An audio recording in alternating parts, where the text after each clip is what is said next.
अस्सलाम वालेकुम नाज़रीन, आप देख रहे हैं INN न्यूज़ शोबी स्टोरीज के साथ। मैं हूं आपकी होस्ट ज़ोबिया रियासत अली। नाज़रीन, आज हम बात करेंगे पाकिस्तान के फेमस अदाकार कबीर खान के बारे में, जो कि कुछ रोज़ पहले इस दुनिया फ़ानी से डेरा कूच कर चुके हैं। इन्ना लिल्लाहि व इन्ना इलैहि राजिऊन। अल्लाह पाक उनके दर्जात बुलंद फरमाए।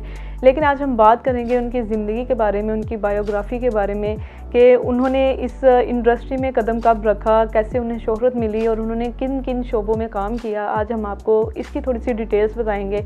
कबीर खान जो हैं वो 13 नवंबर और 1942 में हिंदुस्तान के एक इलाके में पैदा हुए। लेकिन जब पाकिस्तान और हिंदुस्तान अलहदा हो गए, पाकिस्तान अपने वजूद में आ गया, तो कबीर खान और उनकी पूरी फैमिली जो है वो पाकिस्तान में शिफ्ट हो गए। कबीर खान के वालिद मोहतरम बहुत ही नेक दिल इंसान थे, बहुत शरीफ इंसान थे। उन्होंने पाकिस्तान में आकर पुलिस फोर्स को ज्वाइन कर लिया, पुलिस में नौकरी स्टार्ट कर दी। और कबीर खान जो थे वो बचपन से ही बहुत खूबसूरत थे, इनका कलर कम्प्लेक्शन बहुत वाइट था। तो इसी तरह उन्हें 7 साल की उम्र में एक रेडियो से जो है वो काम करने की ऑफ़र आई।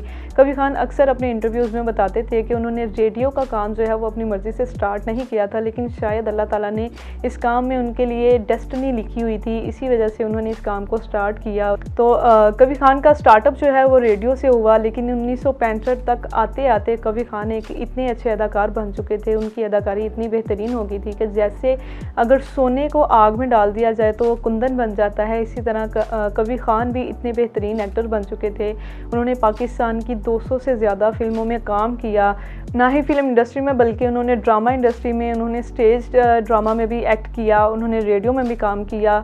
कबीर खान एक ऐसे एक्टर थे, अदाकार थे जो बैक वक्त 4-4 जगहों पर काम कर रहे थे, यानी film industry, drama industry, stage actor और रेडियो पर काम करना उनके लिए इतना एक अच्छा टाइम गुजरा है कि उन्होंने 75 साल जो है वो इसी चीज़ में, इसी काम में गुजारे हैं और बहुत उन्होंने शोहरत पाई, आला मुकाम पाया।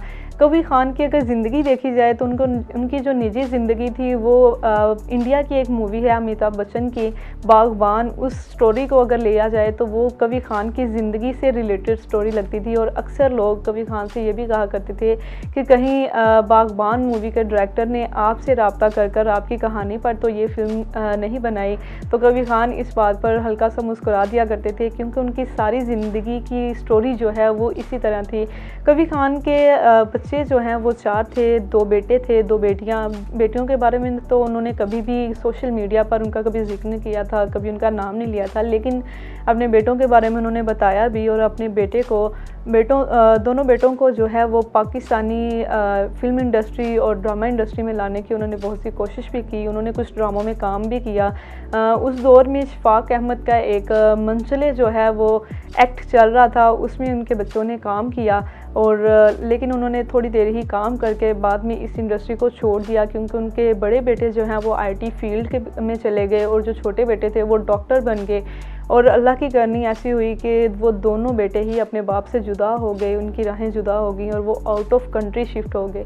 कबीर खान अक्सर अपने जो है इंटरव्यूज़ में बताया करते थे कि उनकी बहुत ख्वाहिश थी, उनकी दिली ख्वाहिश थी कि वो अपने बेटों के साथ रहें, अपनी बेटियों के साथ रहें, उनके बच्चों के साथ यानी पोते पोतियों और नवासे नवासियों के साथ रहें। उनकी दोनों बेटियों की भी शादी हो चुकी थी और उनके बेटों की भी शादी हो चुकी थी। लेकिन अल्लाह की करनी ऐसी हुई कि उनके दरमियान गलत फहमियाँ ही ऐसी आ गई, मिसअंडरस्टैंडिंग्स ऐसी क्रिएट हो गई कि वो लोग इकट्ठे नहीं रह सके। कबीर खान अपनी यही हसरत लिए ही इसी दुनिया से कूच कर चुके। कबीर खान की अगर जायदाद के बारे में देखा जाए या मतलब उनकी इस दुनिया से रुखसत होते वक्त उनके पास क्या था, तो वो सिर्फ़ एक उनका आबाई घर था और उसके अलावा उनका एक बंगलो था जो उन्होंने लाहौर में अपने बच्चों के लिए बनवाया था। और उनके पास सिर्फ एक ही गाड़ी थी। जिस गेस्ट हाउस में वो रह रहे थे, उस गेस्ट हाउस का जो ऑनर था, उन्होंने पहले तो कबीर खान को वो गेस्ट हाउस रेंट पर दिया, काफ़ी अर्सा वो रेंट पर रहते रहे। लेकिन बाद में जब कबीर खान की अपनी औलाद ने उनकी खिदमत ना की, तो जब गेस्ट हाउस के ऑनर ने ये चीज़ें देखी तो उन्होंने कबीर खान को अपने बाप की हैसियत से रखा और हमेशा उनकी खिदमत की और इसी तरह खिदमत की कि जैसे वो उनके सगे बाप थे।